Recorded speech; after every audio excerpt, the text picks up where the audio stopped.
Let's talk about the 7 surprising signs that your blood sugar is way too high. The first question is, can you actually feel high blood sugar? Normally, you can't feel too much unless it's really, really high. You might feel a little fatigued, but where the symptoms come in is when the blood sugars go down. Take a look at this little graph. Right here, we have this little red line that goes up and then it comes down past this level line where I wrote 80 on the left side, and that basically is normal blood sugar. You're not supposed to have a lot. When people overeat carbohydrates, the blood sugar goes up, and insulin's going to do two things. It's going to remove the sugar from the blood, okay, to help bring down the blood sugar, but it's also going to open the door in all of your cells to allow this sugar to go in the cell so you can use it as fuel. A lot of the symptoms I'm going to talk about are related to a problem with low blood sugar and low blood sugar in the actual cell because insulin's not working very well anymore. You develop something called resistance, and I'm talking about insulin resistance in the cell. And that's represented in this other image where you have this little key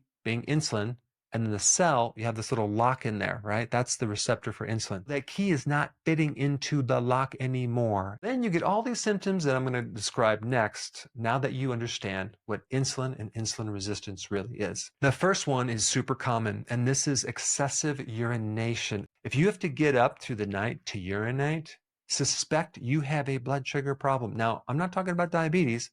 It could be a pre-diabetes. The problem is when you have too much sugar in the blood, it gets filtered by the kidneys into urine, and wherever the sugar goes, the water goes. You're basically losing fluid when you eat sugar. The kidney is dumping sugar and water because sugar is too toxic. If you're a guy, you might automatically assume it's your prostate, when in fact, it's probably just insulin resistance. And think about how many medications that people are on just because their diet is not right. Number 2, excessive thirst. Why are you excessively thirsty? Could be because you're losing water. When you have too much sugar in your blood, you retain sodium. And if you're retaining this more concentrated sodium in the body, you're going to need more water to dilute it. This is why when you have high blood glucose, you are going to be dehydrated. You'll probably be very potassium deficient because you're locking up a lot of potassium in the liver if you're consuming too many carbs. When you start losing too much potassium,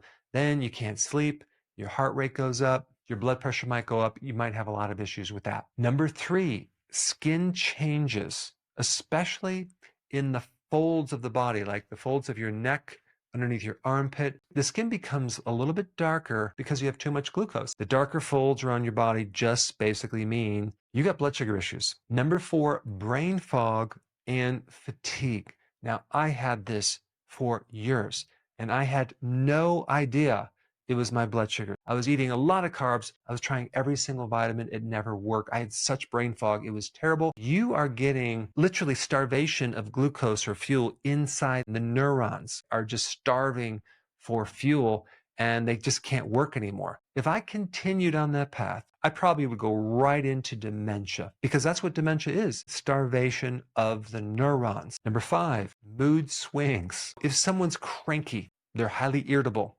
suspect they have a blood sugar that's too high that ends up going too low because of the insulin situation. A lot of mood disorders involve blood sugar issues. I mean, if a psychiatrist would just get their patients on a ketogenic diet, they would probably wipe out between 80 to 90% of these mental problems. Number 6 is cravings, not necessarily just for sugar, but also for salty carbs like chips, things like that. You're not thinking in the future of what's going to happen after you eat that carb. You just want it now. You want instant relief. I was there. I would keep feeding the body what it's in the mood for, not what I should be consuming. And that's really a bad question to ask your body what it's in the mood for, because it's not going to give you the right answer. And number 7 is blurry eyes. The lens of the eye that helps you focus is swollen. It's filled up with fluid. Over time, what happens is the inside of the eyelid becomes reddened, and also it feels like sand is in there. I mean, this sounds so obvious to me and probably you, but the doctors don't focus on the diet. Doctors are taught to treat the blood sugar with medication and then carry some candy in your pocket if your blood sugars get too low.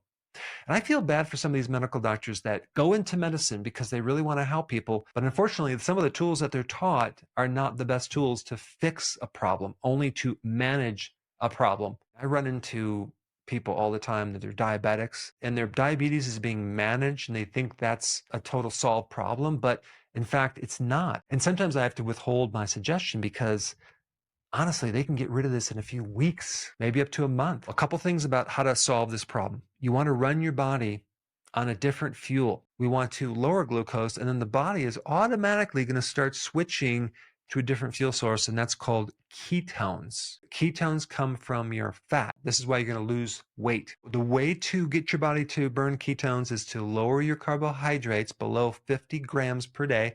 I would recommend lowering it like 20 grams a day. And another thing I would do, now that you understand what insulin is, right? We want to do things opposite to insulin. We need to increase the opposite hormone. That's called glucagon. How do we do that?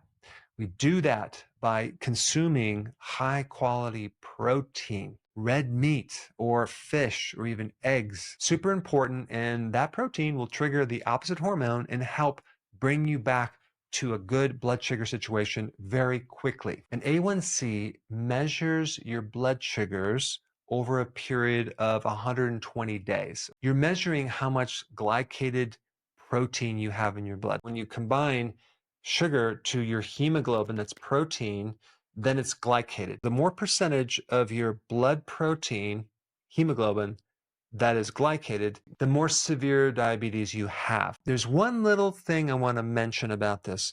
If you are starting on a ketogenic diet or even a carnivore, which you're not eating any carbs at all, you're just doing meat and things like that, you may notice that your A1C might stay higher or go back up a little bit. What you have to realize that a lot of people don't realize is that when you do the ketogenic diet, this healthy version of the keto or carnivore, you're extending the life of your red blood cells. Instead of that 120 days, it could be 130 days or 140 days or 150 days. The A1C will actually go up because the red blood cell lives longer. This is not your problem getting in a worse off condition. This is just basically your red blood cell living longer, which throws off the formula a little bit. Now that you know about that, the next thing to know is the details of what to eat. And for that information, you should watch this video right here. Check it out.